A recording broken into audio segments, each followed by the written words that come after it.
Hey, what's up YouTube? What's up internet? What's up Facebook? I decided to make a video today.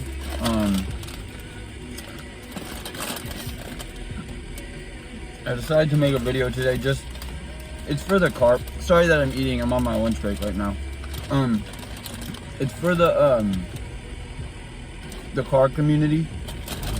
So a lot of times, in the automotive industry, or excuse me, in the custom car or racing community, not the industry, in the custom car and racing car industry community, not industry, excuse me, the community.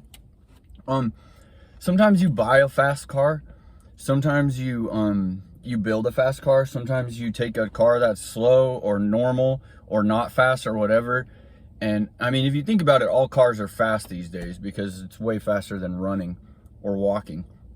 So it's really what your definition of fast is.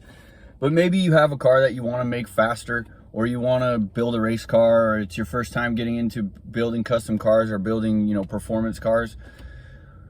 I could help you out with that.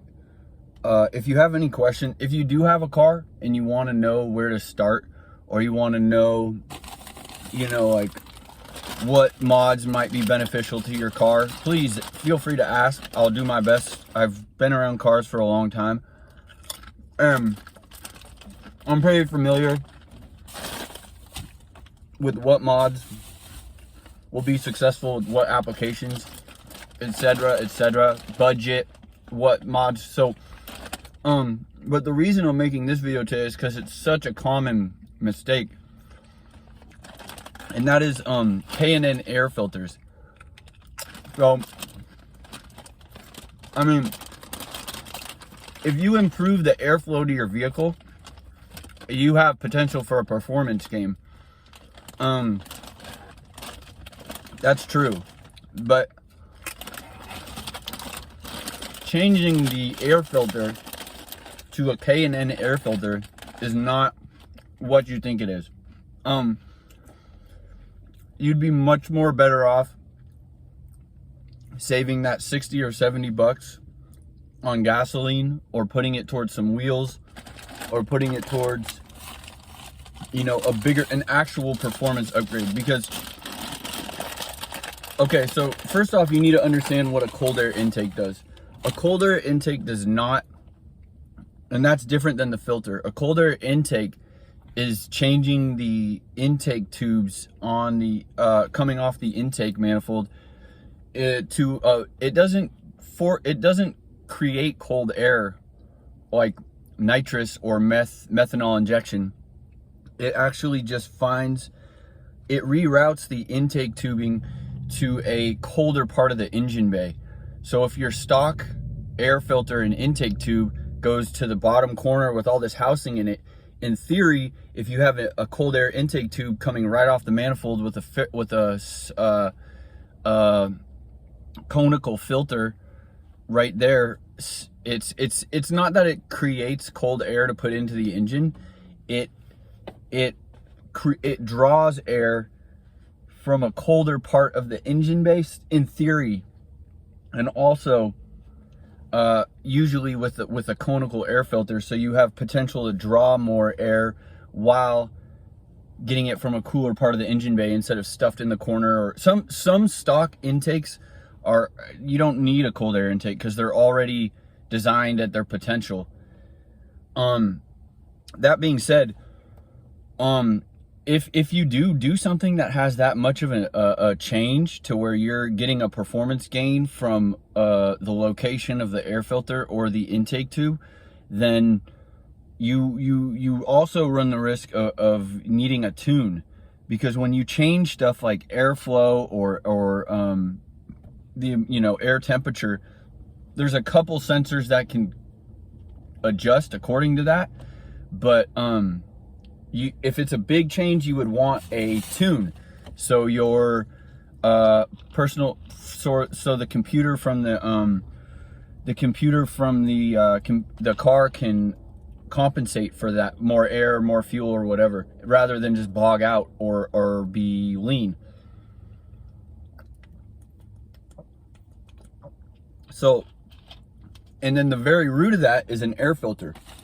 Okay, your stock, if you're running your stock intake, I'm telling you, I would never in any circumstance bother upgrading to a K&N filter unless it's a conical filter, and even then I would try to find another brand. And the reason is this: you are actually quite potentially slowing, if you want to get into upgrading your car, making your car faster, all that kind of stuff, getting a K&N filter is not the case. Okay, your stock air filter, the square stock air filter that's $40 cheaper and looks a little bit different color, it's just as good as the the problem is it needs to be clean. If it's dirty, you would want to replace it. Just get the stock part, get the stock air filter and replace it with the original equipment OEM air filter.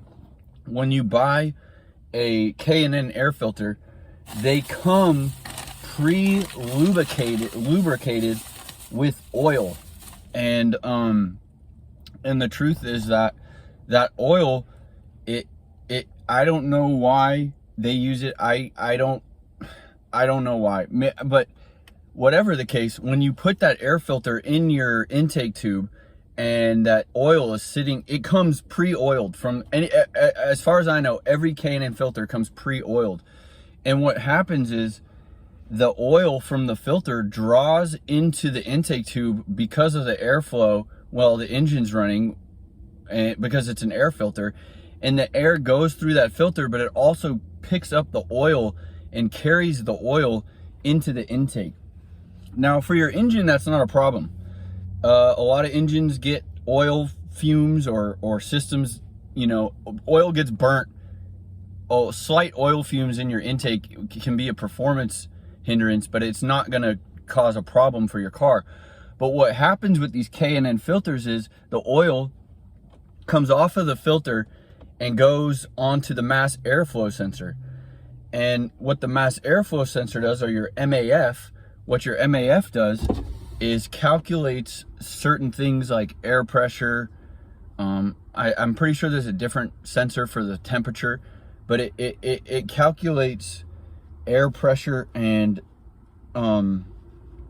you know, I'm not sure all the different aspects that it calculates, but what happens is that oil from the K&N filter comes off the filter and goes directly onto your mass airflow sensor, and it interrupts the reading of the mass airflow sensor to your motor, only because of this K&N filter. Stock, I've never seen a stock air filter for a car that comes lubricated with this K&N oil that they use. And so what happens is, and it's a lot of times it's off idle, so your car becomes boggy and sluggish compared to its true acceleration. Now, to the untrained foot or feeling, it might not, you might not be able to tell it that easily. But if you like your car and you're trying to build a performance car, you're going to notice a difference. So if you have a K&N filter and it almost feels like your car has gotten slower, that is very possible. And what you would want to do is A, change the filter back to a stock filter, and B, clean your mass airflow sensor. You don't have to replace your mass airflow sensor, and it's not going to trip a check engine light, but it is going to affect the performance of the mass airflow sensor, and you would want to clean it. You can buy mass airflow sensor cleaner for about $8 a can, and you just have to be really careful. When you open it up, it's a little filament, almost like a light bulb filament, and it reads, it calculates the air, you know, whatever factors, whether it's content or pressure or temperature. There's another sensor that does the temperature, I believe, further in most cars. And it bases your tune off that. It bases your air and fuel mixture and your timing off of that, based on what air you're getting from the outside. So when that oil from the filter gets on it, it throws it off. And what it causes your car to do is get bad readings off the line, and your car becomes sluggish off the line. So it basically feels like you're giving your car more gas and you're not going as fast, because it's like it's giving you bad ratings because it's coated in this oil. I remember when I first got one of my first, well, not, that's not true. When I first got one car, and I've learned about this from